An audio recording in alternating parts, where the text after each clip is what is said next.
Well, it's been a long while since I've done one of these, and honestly, I don't want to hear it. Like, it's been way too long. No, I have not abandoned podcasting. I've not abandoned blog writing.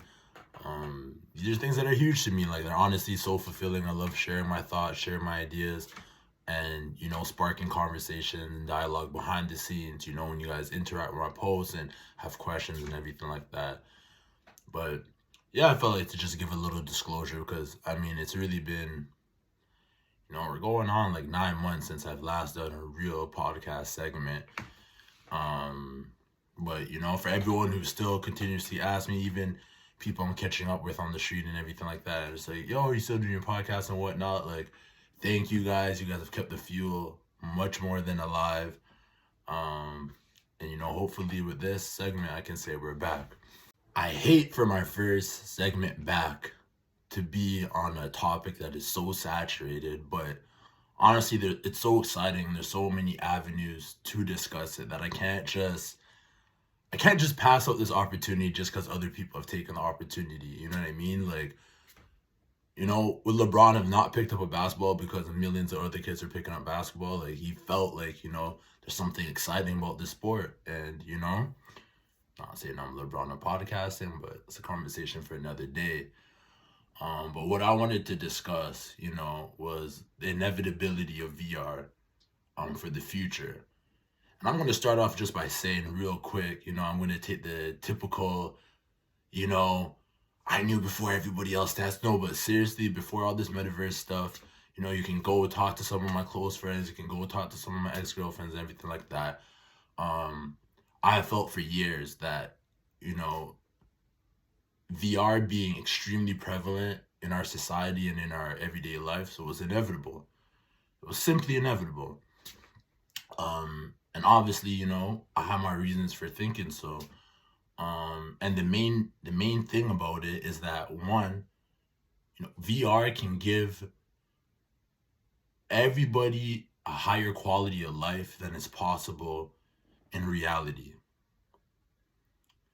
And we're already becoming such a pleasure seeking, fulfillment seeking society. We've transitioned, a lot of us, I can't say the whole world, but in large part, we've transitioned away from, survival being the utmost consideration in life to now considering like life enjoyment, pleasure, self actualization, all of those sorts of things. And if you think about VR, virtual reality, right? The success of that technology is largely dependent to how believable it is. How much conviction can you believe in a VR experience, And where things become super interesting to me is how does the technology develop going in the future in terms of how it's able to bring out similar psychological outputs, that real life experiences would be. Okay, I know I'm getting a little bit wordy and everything like that. My own ears are bleeding from the shit. Like, I hate to make this podcast sound super nerdy and everything like that. Sometimes I go into the blog writing, but let's break it down a little bit more simply. Put it like this. The prevalence of VR is largely dependent on how real those experiences can feel. And what are those impacts of those VR experiences on our brain becomes a huge question. For me, I always dreamed about being in the NBA. That would be something, if you could just put me there right now somehow, it would be such a fulfilling experience for me. Obviously there's a conversation that you could have of how long would it be fulfilling without the journey and everything. All of that aside, if you put me in an NBA game, even if it was for one day, that would unquestionably be the highlight of my life. With virtual reality, there's actually an opportunity for me to have that experience, to play an NBA game, to compete against the people I've looked up to and excited, like Kevin Durant and LeBron and all these sorts of things, right? And even within VR, to play something like NBA 2K and be in that experience, it would be cool on one front. But where things get a little bit crazy and get a little bit paradigm shifting is What if we're able to create, as a society, what if we're able to create VR at such a high level of technology that neurologically you're actually having the identical experiences as if you were actually to be doing said thing? What if we were able to give somebody, to give a young woman an experience of holding her newborn child for the first time, and the amount of serotonin, dopamine, and all those neurotransmitters that were to be released were to be identical to the actual real experience? What if you're able to put me into an NBA game and have me competing against Kevin Durant and everything like that, and the neurotransmitters were to be sent out on an identical level as what they would be if that were to actually be my life? Pretty much what I'm asking, is not just in the sense of visual sensations and whatnot, but in terms of like actual psychological consequences, in terms of like what's actually going on inside of our brains. What if we're able to create technology at such a high level that our brain wouldn't even be able to distinguish in terms of its output, whether this was a virtual experience or a real life experience? Would we ever go back to the real world?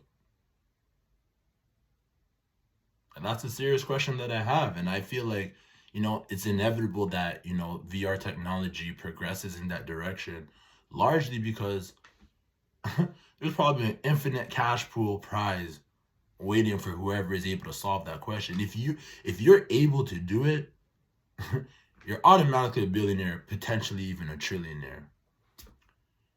The NBA only allows 450 people in any regular given season. There's 450 NBA players, right?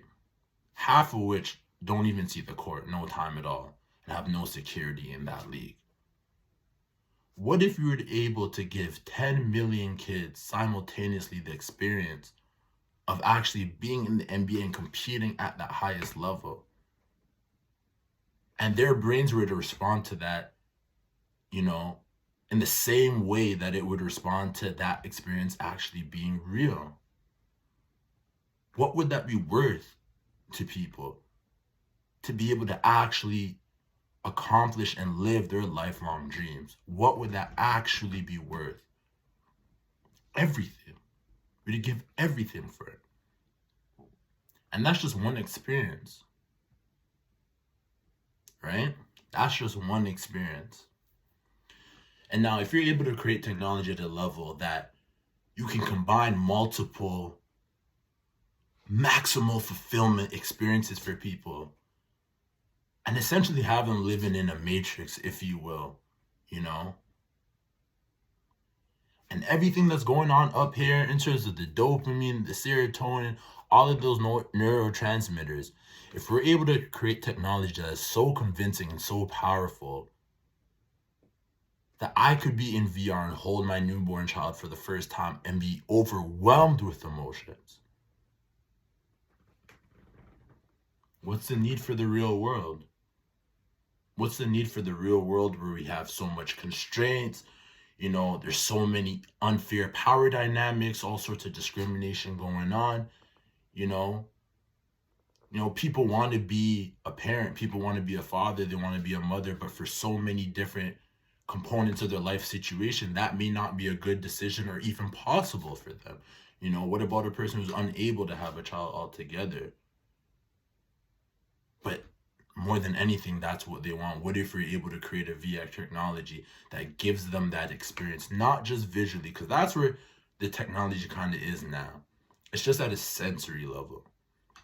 That's what we think of when we think of VR and everything like that. We talk about the metaverse and everything. All of this is at a sensory level. I put on my headset, I see things going on, I hear things going on.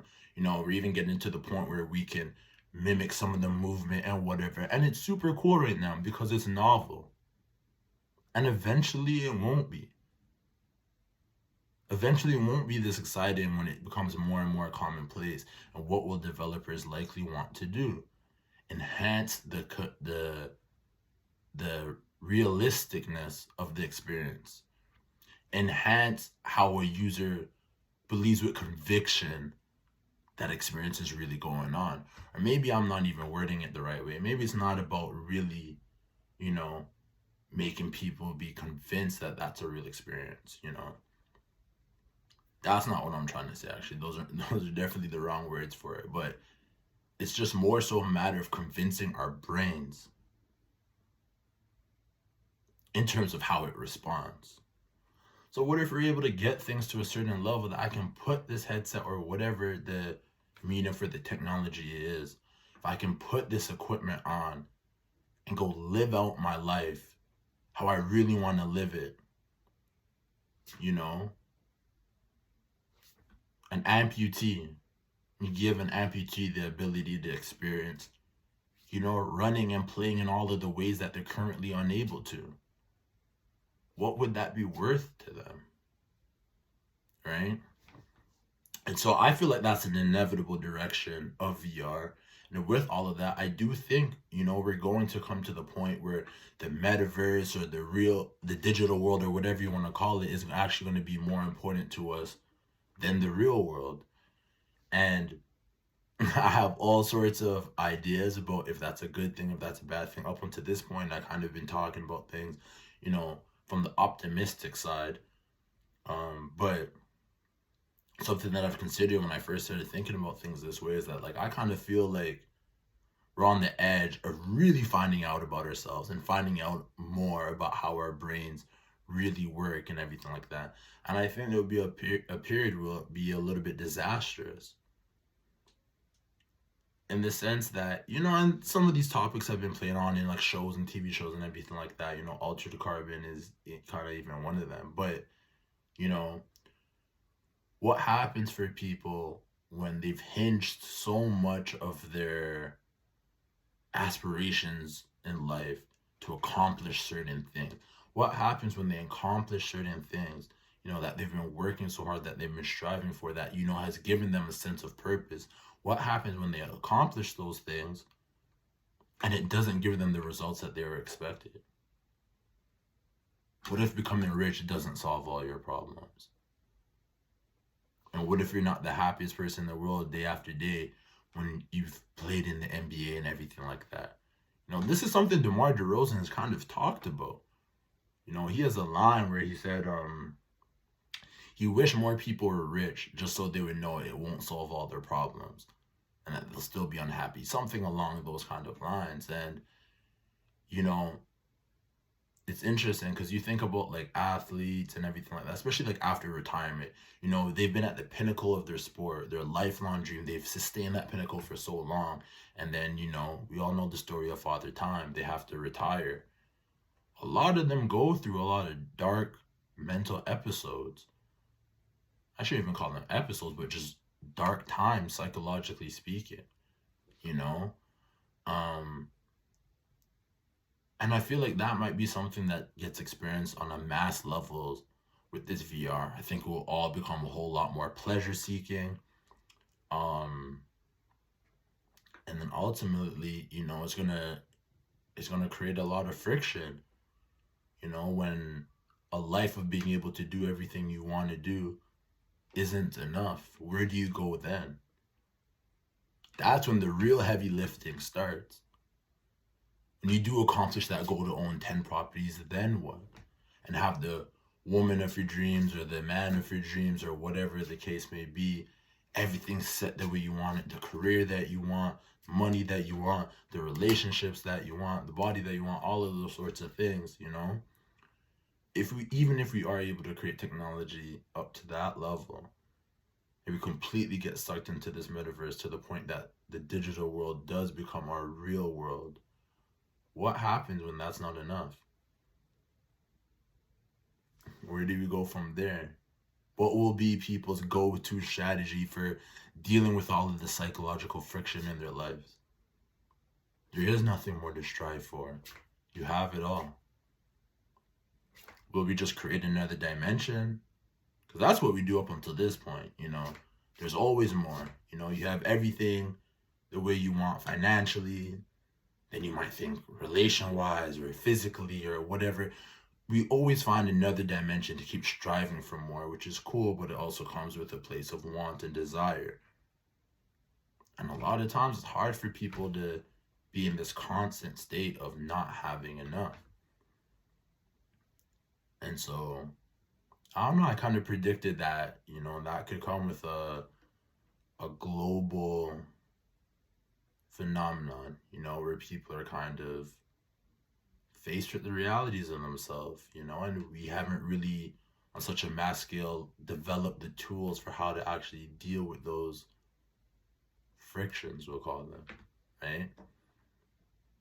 And this will be exciting. This will be exciting for the field of psychology as a whole, because there's going to be so many changes, but it's also such a huge opportunity for the spotlight to be put on that field, because really from that point forward, the light's going to have to be shined on psychology. The light's going to have to be shined on, things like therapy, and not even just to confine it to therapy, just the field of psychology as a whole, but trying to understand, like, how do we optimally function in the world that we're in, whether it is digital or in the real world or whatever the case may be, How do we actually maximize our life quality, not just in the tangible and material things, but actually, our deeper sense of self, I guess, or a deeper sense of fulfillment coming from within, right? It'll be very interesting to see, but I mean, we have a long course up until that point, and I think the driving force that's going to bring us towards there is everything that we're seeing with VR and the metaverse. That's going to be coming even faster than people anticipate. As much as it's completely surrounded around buzz and everything like that right now, I still don't think more than a few of us can really, anticipate how fast all of this is going to develop. And maybe I'll drop another segment at some point to kind of discuss, how so many of us up to a certain extent have already been living in the metaverse. I was talking with a couple of friends, shout out to Herman and shout out to Liebed, my brothers, but we're having a conversation. One of my friends was saying that, he doesn't understand NFTs and everything like that, and was wondering, like, if we were into it. And I'm not in from any investment perspective or anything like that. I am often interested in advancements in technology and everything like that. And so the thing that I said, it was like, you played Need for Speed, right? And like, imagine the perspective of your mother as you're playing Need for Speed. Not only are you playing this game where you're driving around and you're so entertained by it, playing on it for hours and hours on end, but imagine her perspective of seeing you spend, 45 minutes customizing a car. Why? Why don't you just go race? It's already a jump for her to understand video games as a whole, but then to understand, why would you take 45 minutes just to change the look of your car in a racing game, right? That doesn't even affect how you really race, right? For people, that have played like RPG games, shout out to RuneScape is what I used to play, we're already familiar with the idea of, like, it's almost like a part of your identity is into your character, into your account, or whatever the case may be, in terms of how they look, how they're styled, but also their skill levels and all these things that obviously only exist in this limited space in this tiny digital world, right? Still, it was influential. We would spend, countless hours, changing the looks and upgrading skills and all these sorts of things. And now it's even come to the point now with things like Fortnite and Valorant and everything like that, where people are buying skins, where they're actually spending real world money to change how their gun looks. And it doesn't change anything to do with their performance in the game at all, right? Which already that would be hard to understand for some people, paying to improve their performance. But now we're talking about paying to change appearance, and it just all comes down to, really, it's like branding, right? Even the sweater that I'm wearing right now with the Nike, you offer this sweater to me for $50, I think that's a steal. You offer me this sweater without the Nike logo for $25, and I'm like, Okay, maybe not 25 with all the inflation that's going on these days. Maybe that would still be a good deal, but you get what I'm saying. You take off the Nike logo, try to sell it to me for $40, and I'm like, are you crazy? Right? And it just comes down to branding, really, at the end of the day. You know, whether I accept it consciously or not, there's a certain value that I place on this Nike logo that I'm comfortable spending money on it, even though functionally it's it's no different than what it would be without the logo. Us transitioning into the metaverse and everything like that is really just those same emotions and the same values we place on the branding, and why someone's excited to wear like Louis Vuitton or whatever the case may be. Now this is just being applied to the digital world. When you're running around on Valorant or you're running around with Fortnite, there's a certain essence of cool or value, let's say, I don't even know, elevated value to see somebody running around with a certain skin, right? This is like a real life skin. The metaverse comes with its digital skins. And so, that's the big shift. Like, I'm not on the playgrounds obviously now, but I can imagine, like, if not now, maybe in the next 5 years, kids may not be nearly as concerned to be like rocking the newest Jordans or anything like that, right? It might be, what's your avatar look like in the metaverse? That becomes a new, ooh, I came to school September 1st with a brand new pair of Jordans. You know what I mean? That seems to be the direction that we're going. So it's going to take a big shift for us to just understand that, the precursors for all these experiences and everything that's coming in the metaverse are already here. We already pay more money, just for the branding of something. And now it's just a matter of the digital world is now becoming almost as important and eventually likely more important than the real world. So a lot of our same emotions and our same subconscious decision making influences are now just being applied into that digital world, right? I have no idea. It's so hard doing these like completely by myself because there's no reference. I have nobody to look at and you follow with me or them to ask me questions or whatever. So who knows? I might look back on this and be like, damn, I was really just here talking my ass off, not even really making sense. But hopefully it triggers like a little interesting conversation about all of this stuff. But I want to know what you guys think, like what you guys think about the future of VR, the future of the metaverse, and how it's going to change, what we perceive real life to be, and just like, how we operate.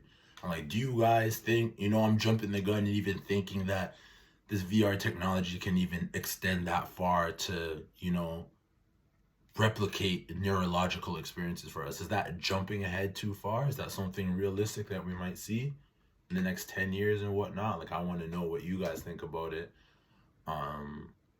Yeah, this was a conversation I wanted to get off my chest, for a long time.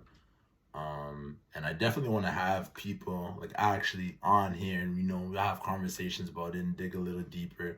I've had conversations with some of my friends and they've produced some unique perspective or asked certain questions or made certain comments, or brought background information that just enhances the conversation. So there'll definitely be a time and place for all of that. But yeah, for now, I'll just leave y'all with that.